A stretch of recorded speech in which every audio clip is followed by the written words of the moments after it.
Chers amis, quel esprit nous fait vivre? Est-ce l'Esprit Saint?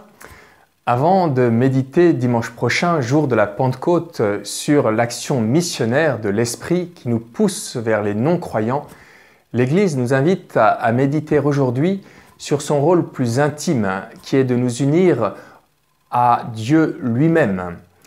La troisième personne de la Trinité unit le Père et le Fils et nous donne d'entrer dans cette communion. Comment accueillir en nous cet esprit? Jésus nous donne trois conditions qui s'imbriquent les unes dans les autres comme des poupées russes. D'abord, nous devons être unis les uns aux autres. Ensuite, nous devons nous garder du mauvais. Enfin, nous devons nous sanctifier dans la vérité.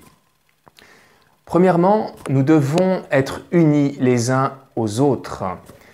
Les divisions entre chrétiens ne sont pas seulement un scandale, mais elles nous éloignent de Dieu lui-même. L'Esprit Saint fuit la division.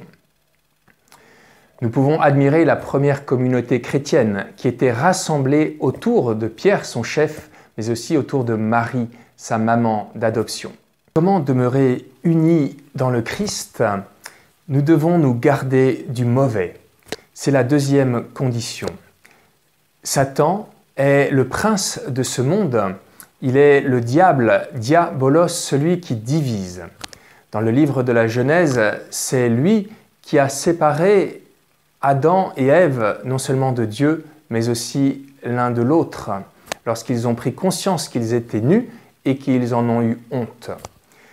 La Vierge Marie, elle, a su se garder de l'esprit du mal parce qu'elle repassait en elle sans cesse les commandements du Seigneur.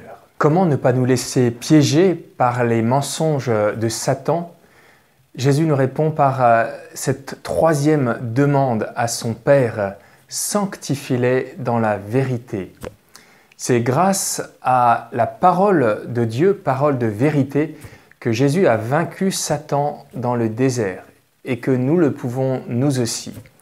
Dieu nous parle non seulement dans la Bible, mais aussi dans la nature, dans les événements, dans la prière, dans les personnes. La Vierge Marie nous donne l'exemple, elle qui méditait sans cesse cette parole de Dieu qu'elle avait reçue par la bouche de son Fils, mais aussi par la lecture de la Torah ou bien dans les événements.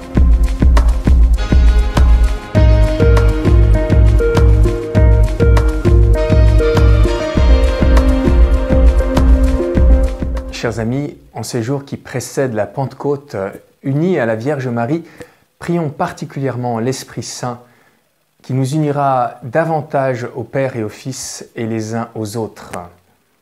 Bonne semaine.